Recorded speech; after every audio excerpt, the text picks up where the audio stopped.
Hello guys, welcome. In this video we will cover this topic combination of cells. So इसके तीन combinations हैं, series combination, parallel combination and mixed combination. तो one by one इन्हें करते हैं। तो basically जो सेल होता है उसमें एक EMF होता है और इंटरनल रेजिस्टेंस। EMF का सिंबल एप्सिलॉन या इसको E भी कह सकते हैं, एप्सिलॉन है वैसे ये, और इंटरनल रेजिस्टेंस R। ये एक सेल है, ये इसका एक टर्मिनल A है, ये टर्मिनल B है। तो अगर इसमें करंट फ्लो हो रही है, यानी अगर आप इसको सर्किट को क्लोज कर देंगे तो करंट फ्लो होगी यहाँ से। तो उस केस में जो इसका टर्मिनल पोटेंशियल होगा VA माइनस VB, वो क्या होता है? Epsilon minus IR। I current है, ओके। ये एक बेसिक सिंपल फॉर्मूला है कि इनका टर्मिनल पोटेंशियल इस तरह से लिखते हैं। इसको माइंड में रखना, इसका हम आगे यूज़ करेंगे। अब ये एक सेल की बात है, but when we have more than one cell in combination, तो यहाँ पर हमारे पास एक सेल ये है और एक दूसरा सेल है। इसका EMF एप्सिलॉन 1 E1 लिख दो इसे, और ये epsilon 2, internal resistance R1 and R2, AB and BC। अब हमारे पास ये दो सेल हैं, तो इनका कंबाइंड, इनका इक्विवेलेंट EMF और इक्विवेलेंट इंटरनल रेजिस्टेंस हमको फाइंड करना है। हमें क्या फाइंड करना है हर केस में?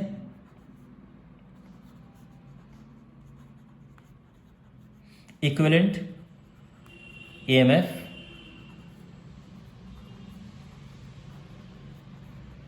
इक्विवेलेंट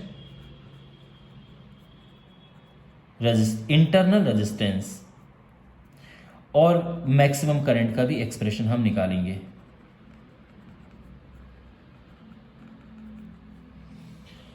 तो यहां पे हमारे पास ये है। अब यहां पे अगर इसमें करंट फ्लो हो रही है तो VA माइनस VB क्या होगा, यानी इनके बीच का जो टर्मिनल पोटेंशियल है वो क्या होगा? तो we are going with this formula, और ये होगा E1 माइनस IR1। ठीक है। अगर हम बात करें इस वाले की, तो ये हो जाएगा E2 माइनस IR2। अब इनको ऐड करो, ऐड करेंगे तो ये कैंसिल हो जाएगा और हमारे पास आएगा VA माइनस VC। यहाँ पे E1 प्लस E2 आया, R1 प्लस R2। और अब यहां पर ये समझ लो आप कि VA ये है और C ये है, तो A और C के बीच का कंबाइंड, यानी अगर हम इसको उठा के एक दूसरा सेल रख दें, बड़ा सेल, तो क्या होगा? जिसका तो कंबाइंड EMF क्या होगा? उस नए सेल का इक्विवेलेंट EMF। तो यहां पर हम लिख सकते हैं ये E equivalent minus IR equivalent. ठीक है ना। अगेन मैं इस फॉर्मूले के साथ जा रहा हूं, तो ये एप्सिलॉन माइनस ये, तो ये पूरे सेल का कंबाइंड EMF है। Right hand side as it is लिखो,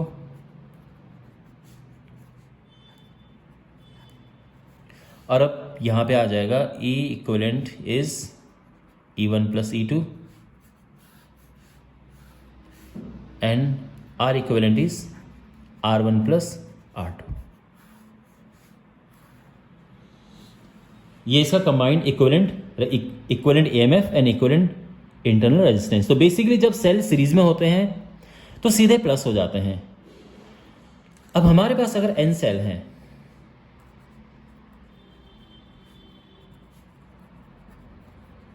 तो उस केस में जो E इक्विवेलेंट हो जाएगा वो हो जाएगा n टाइम्स एप्सिलॉन नॉट, और जो R इक्विवेलेंट हो जाएगा वो हो जाएगा n टाइम्स R, क्योंकि R1 plus R2 plus up to n times, तो ये हो जाएगा। अब हमारे पास मान लो कि ये सेल हैं बहुत सारे, ये इसका इंटरनल रेजिस्टेंस है, एक दूसरा सेल है। मैं इंटरनल रेजिस्टेंस साइन नहीं बना रहा हूं पर है, ठीक है। और हम एक एक्सटर्नल रेजिस्टेंस भी जोड़ देते हैं, तो ये E1 R1, दूसरा E2 R2, मीन्स इसका EMF E2 है बट इंटरनल रेजिस्टेंस R2 है, इसका EMF E, ऐसे ऐसे टोटल M सेल, यहां पे N सेल हैं, और ये एक्सटर्नल रेजिस्टेंस है और इसमें I करंट फ्लो हो रही है। तो देखो करंट क्या होगी भाई, total EMF upon total resistance internal plus external. Total EMF है n टाइम्स दिस, और जो रेजिस्टेंस है वो हो जाएगा n टाइम्स r, और एक्सटर्नल ये आया। तो ये इसका करंट होगा अगर आपको इसमें करंट फाइंड करनी है। और अगर इसमें मैक्सिमम करंट की बात करें मीन्स आई मैक्स, तो ये हो जाएगा। देखो अगर हम इसको बहुत छोटा कर दें तो उस केस में क्या होगा, ये दिस अपॉन दिस आ जाएगा। यानी इसके लिए हम क्या करेंगे, एन आर बहुत बहुत छोटा हो जाएगा इससे। तो मान लो कि अगर इंटरनल रेजिस्टेंस बहुत नेग्लिजिबल है as compare to external resistance, उस केस में ये एन टाइम्स एप्सिलॉन अपॉन, और ये यहाँ से हट जाएगा, केवल आएगा आर, और ये इसका मैक्सिमम करंट है। तो मैक्सिमम करंट के लिए हमें क्या करना होगा, internal resistance should be very very less than external resistance, correct. Okay, now let's come to parallel combination. तो अब पैरेलल कॉम्बिनेशन में देखते हैं।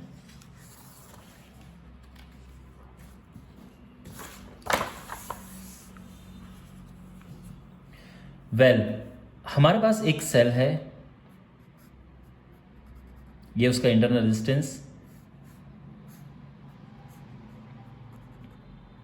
और ये सेल का EMF E1 E2, internal resistance R1 R2। अब यहां से आई करंट फ्लो हुई, ये करंट यहां बढ़ गई, I1 इधर गई, I2 इधर गई, और कंबाइंड होके वापस करंट इधर आ गई आई। ये A है और ये B है टर्मिनल, समझ आ गया। अब जो ये AB है ये इस सेल के भी टर्मिनल हैं, इस सेल के भी टर्मिनल हैं, और इसको मैं अगर एक कंबाइंड एक सेल मान लो उसके भी टर्मिनल हैं। तो जो इक्विवेलेंट हमारा सेल होगा उसके भी टर्मिनल्स ये होंगे। तो हमारे पास जो इनका टर्मिनल पोटेंशियल है VA माइनस VB, इसको मैं केवल V ले लेता हूं for the time being, okay. अच्छा, अगर मैं बात करूं इस वाले की तो ये हो जाएगा E1 माइनस I1 R1, समझ गया ना भाई, because V is equal to E minus IR।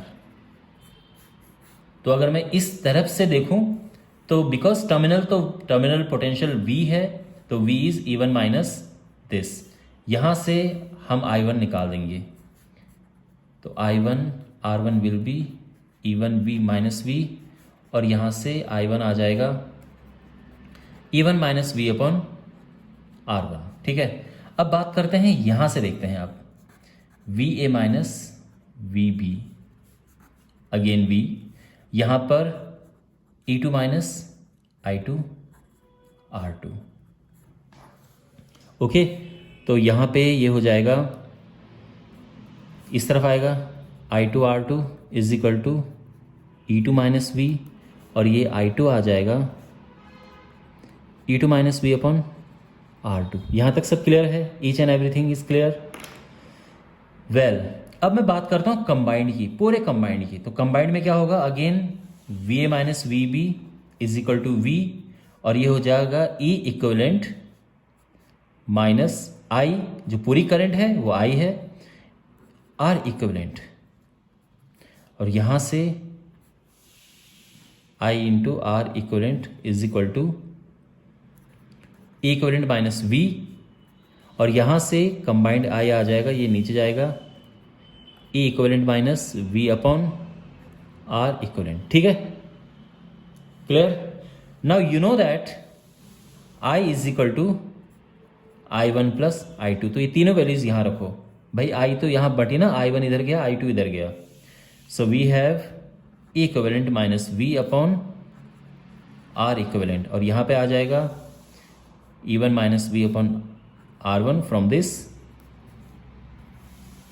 E2 minus V upon R2 from this, ठीक है ना, सब्स्टिट्यूट किया। अच्छा, और ये हो जाएगा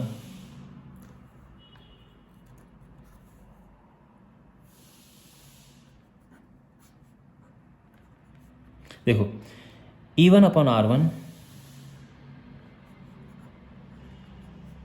प्लस E2 अपॉन R2 यानी दिस अपॉन, ये मैंने लिख दिया, minus V upon R1 minus V upon R2। तो आई होप ये आपको समझ आ रहा होगा सब कि क्यों हुआ है, अलग अलग कर दिया मैंने इन्हें, ठीक है। अच्छा यहाँ पर आप देखोगे तो ये आएगा E equivalent upon R equivalent minus V upon R equivalent, और यहाँ पर E1 upon R1 plus E2 upon R2 minus, अगर V कॉमन ले तो क्या आएगा, 1 upon R1 plus 1 upon R2, correct. Now comparing both sides, तो बोथ साइड कंपेयर करने पे हमें क्या रिजल्ट मिलेगा, हमें यहाँ पे रिजल्ट मिलेगा E equivalent upon R equivalent is equal to E1 upon R1 plus E2 upon R2, okay. और अगर यहाँ पे कंपेयर करके देखें तो 1 अपॉन R इक्विवेलेंट आ जाएगा 1 upon R1 plus 1 upon R2। तो ये दोनों रिजल्ट यहाँ से मिले हैं, एक ये है और एक ये है, ठीक है। और इसी पैरेलल कॉम्बिनेशन में है, if we have M cells in parallel, identical cells,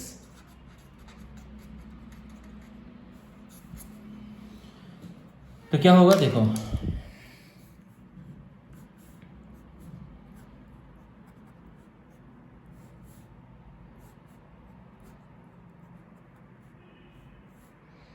और ऐसे हमारे पास टोटल M रोज हैं, ठीक है। ये हमारे पास है, ये E R ऐसे चलते आ रहा है। तो यहाँ पर अगर पूरा इक्विवेलेंट EMF हमें बताना हो तो कैसे बताएंगे, तो देखो फॉर्मूला हमारे पास क्या है, E equivalent upon R equivalent is equal to E1 upon R1 plus E2 upon R2 plus E3 upon R3 plus, ये चलता जाता है, 1 अपॉन R इक्विवेलेंट हो जाएगा 1 upon R1 plus 1 upon R2, ठीक है ना, ओके। सबसे पहले तो R इक्विवेलेंट निकालो यहाँ से, बड़ा सिंपल है, 1 upon R plus 1 upon R plus up to M times, क्योंकि टोटल M रोज हैं, तो ये हो जाएगा M अपॉन R, और इससे जो होगा हमारा R इक्विवेलेंट आ जाएगा R अपॉन M। इसका यूज़ हम यहाँ पे कर सकते हैं। अब यहाँ पे देखो, अगर हमें E इक्विवेलेंट निकालना है तो क्या होगा, R इक्विवेलेंट की जगह पे रखो R upon M, E upon R plus E upon R, और ऐसे M टाइम्स, क्योंकि E अपॉन R चलता जा रहा है, so it is M times. अब यहाँ पे M ऊपर जाएगा अपॉन R, और ये M अपॉन R आ जाएगा, ठीक है ना। आप समझ रहे हैं, M टाइम्स है तो मैंने M टाइम्स लगा दिया, M से M कटा, R से R कटा, तो यहाँ पे क्या आएगा, E इक्विवेलेंट हमारा E ही आ गया। तो यानी आप नोटिस करेंगे जो एक सेल का EMF है वही पूरे कॉम्बिनेशन का EMF आ रहा है, तो ये ध्यान रखो, ओके। और इस कॉम्बिनेशन के साथ में अगर हमने एक एक्सटर्नल रेजिस्टेंस ऐड कर दिया अलग से, तो करंट क्या होगी, तो देखो current is equivalent EMF upon equivalent internal resistance plus external resistance. Internal resistance equivalent कितना है, E, एक्सटर्नल रेजिस्टेंस जो है,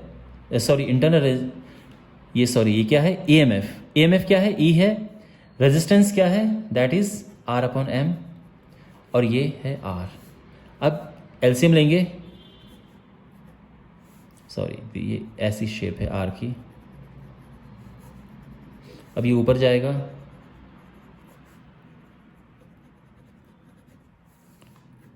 ठीक है। अब यहां पर करंट अगर हमें मैक्सिमम चाहिए फॉर I मैक्स, ये चीज़ स्मॉल होनी चाहिए, और अगर ये स्मॉल हो जाएगी तो उस केस में जो करंट होगा वो होगा ME/R, और ये मैक्सिमम करंट होती है in series combination when cells are in series. तो ये है, ध्यान रख, parallel combination, sorry I beg your pardon.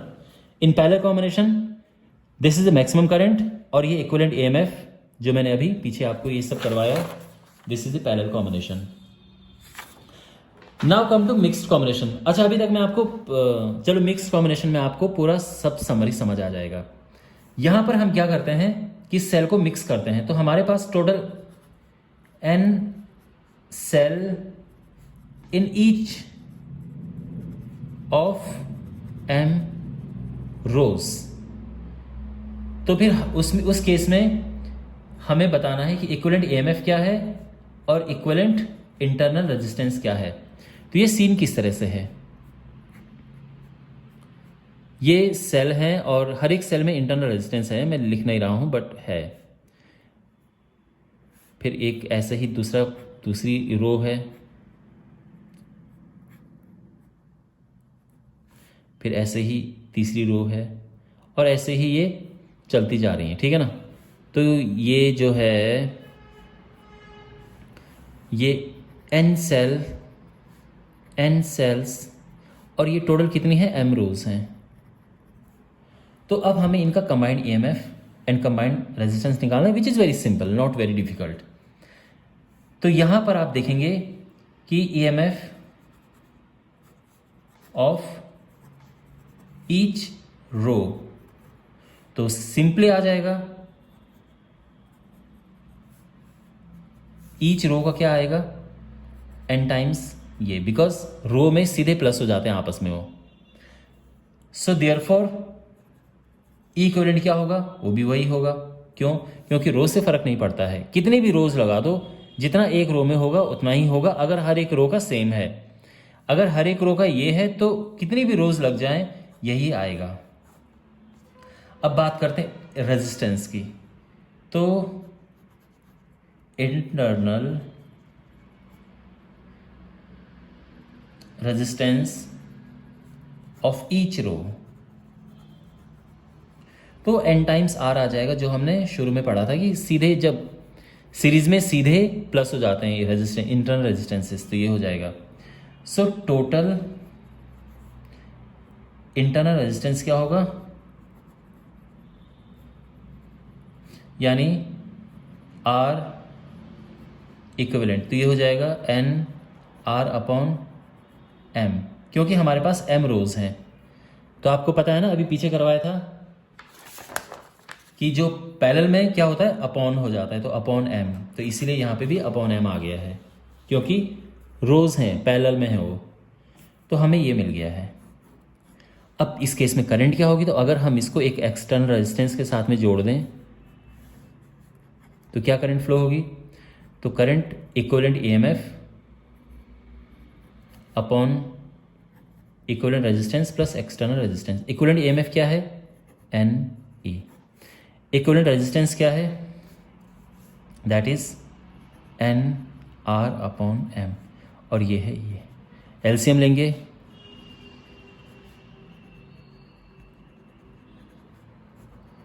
M ऊपर जाएगा,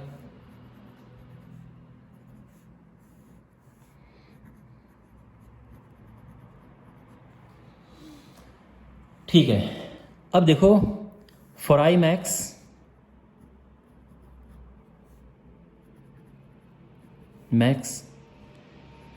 NR plus MR should be minimum, ये बहुत स्मॉल होना चाहिए। अब ये स्मॉल कैसे होगा, देखो NR plus MR equals NR minus MR square plus 2MNRR इसका स्क्वायर रूट, ये 4 आ जाएगा ना यहाँ पे, ठीक है। यानी अगर आप इसको सिंप्लीफाई करते हैं तो सिंप्लीफाई करने के बाद जो है यही चीज़ आएगी, ठीक है ना। तो अगर आप इसको simplify, if you simplify this, तो ये n square R square plus m square R square plus -2nm उससे ये कट जाएगा। ये वही है कि a प्लस बी जो है ये हो जाता है a minus B square plus 4ab। तो अगर आप इसको सिंप्लीफाई करते हो आपको इवेंचुअली यही मिलता है। अब इससे फ़ायदा क्या हुआ, ये स्मॉलेस्ट कब होगा, ये स्मॉलेस्ट होगा जब हमारे पास आएगा ये दोनों इक्वल होंगे, क्योंकि तब एक कट जाएगा। तो NR is equal to MR हो जाएगा। ये अगर होगा तभी जाके ये स्मॉलेस्ट होगा, ठीक है ना। तो इसका यही केस है कि इनको इक्वल होना चाहिए, तो ये इसकी कंडीशन है फॉर IMAX, ध्यान रखना। तो IMAX के लिए ये कंडीशन है। अब आप चाहे इनमें से चाहे ये पुट करो या ये पुट करो, बात एक ही है। ओके, ये नॉर्मली करंट का ये फॉर्मूला है अगेन, बट मैक्सिमम के लिए दिस शुड बी मिनिमम, यानी ये 0 होना चाहिए, यानी this is equal to this होना चाहिए।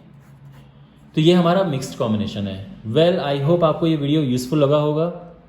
If you have any doubt ask me in comment box, और हाँ, I will come up with numerical videos as well very soon. Thanks for watching.